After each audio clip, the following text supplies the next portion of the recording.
The Canada High Commission has suspended its operation in Nigeria until further notice and issued a warning against non-essential travel to the country, including the capital, Abuja.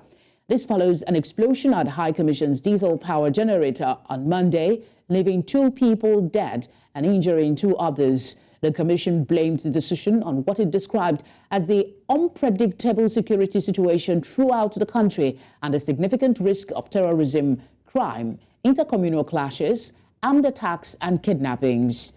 The United States and the United Kingdom had earlier issued similar warning against non-essential travel to Nigeria.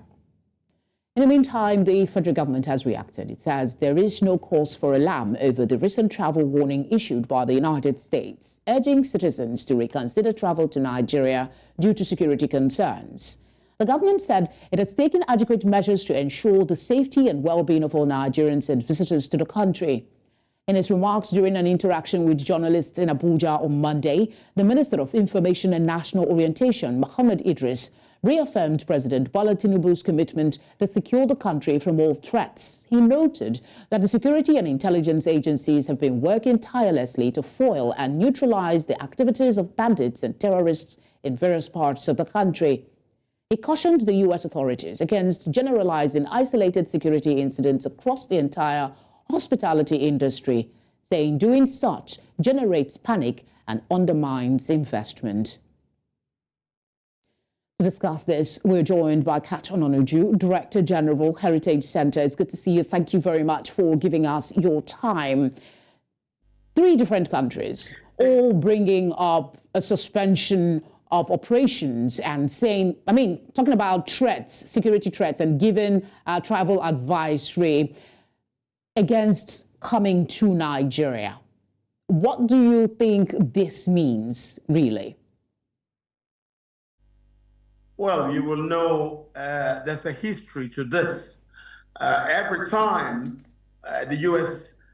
and all the Western nations like Canada and so on have seen reasons to give travel advisory and give their pronouncements in regards to internal security, the government have always shot back to say there is no need for it.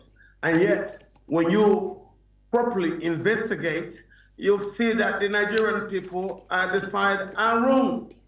Yes, because the last time this happened was just a while ago before President Buhari was going to take his leave from office. And we knew at that time there were speculations that maybe Buhari and his people were trying to use the bandits to shoot up Abuja. The government denied it. The foreign agents took the government to an estate along the airport road, which is Trademore Estate, and they really found out that the embassies were right and that the federal government is wrong. And right now you have this international crisis regarding the problems in Israel. And we know Canada, like United States and other Western countries, are on the side of Israel.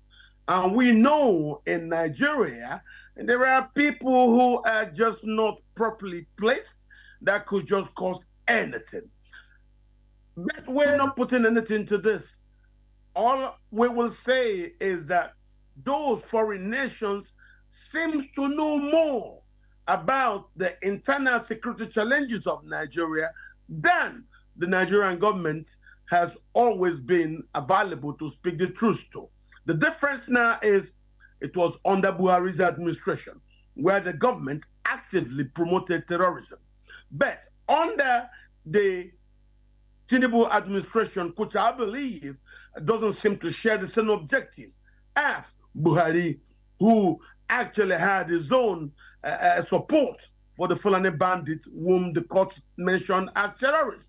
So we're having a transition, and we must allow the Tinubu administration to show that it can be trusted when it speaks that we should not listen to the terrorists. If you ask me, I will tell you, I would love to give the Tinubu administration some kind of benefit of doubt. But What have they done since they came in? They have allowed the security services to actually go after the bandits, but they have still not returned the displaced persons back to their ancestral homes. They still have not removed foreigners who are currently occupying the ancestral lands that were taken from indigenous people who are currently still in IDP camps. This is where the issue is. You listened to the other day, General Buratai was saying that the insecurity was being perpetrated by security agents. What will I say to that? Buratai should keep quiet. Buratai allowed himself to be used by Buhari to condone the savagery of terrorism in Nigeria as he looked the other way.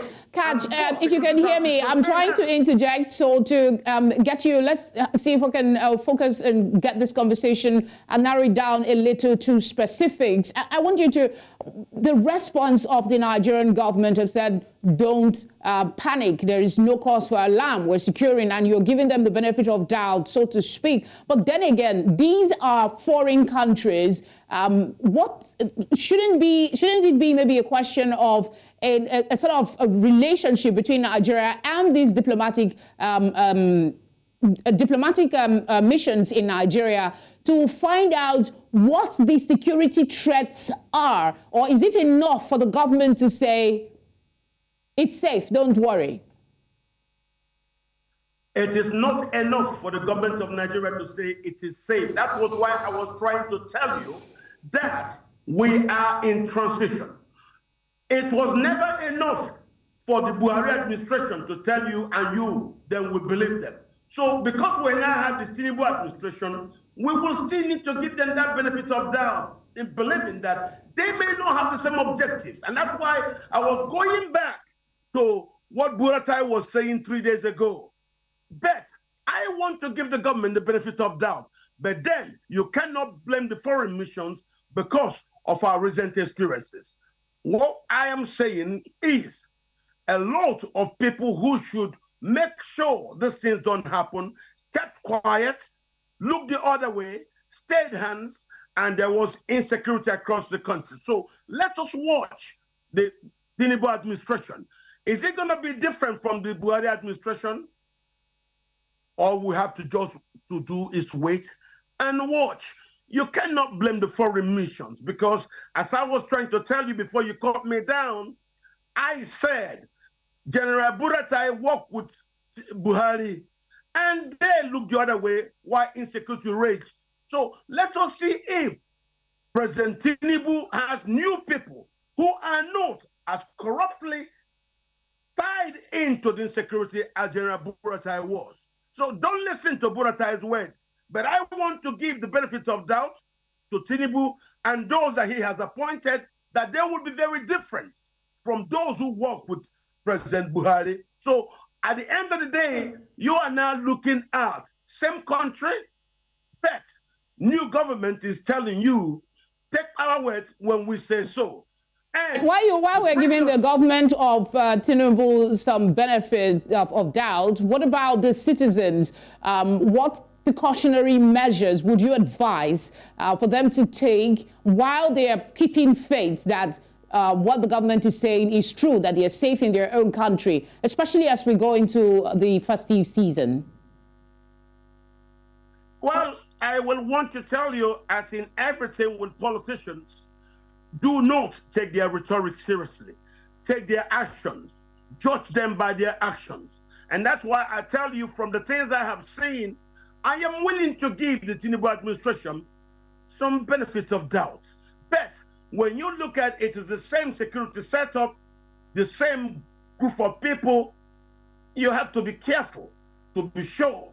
Do we now have enough trusted people working with the Tinubu administration that would not join foreign bandits to allow treasonous insecurity to persist in our country? What I'm trying to say is, looking from the Buhari days, there is a lot of reason not to take everything the Nigerian government says very easily. But I am willing to give the Tinubu administration because of certain things I know, the benefit of doubt.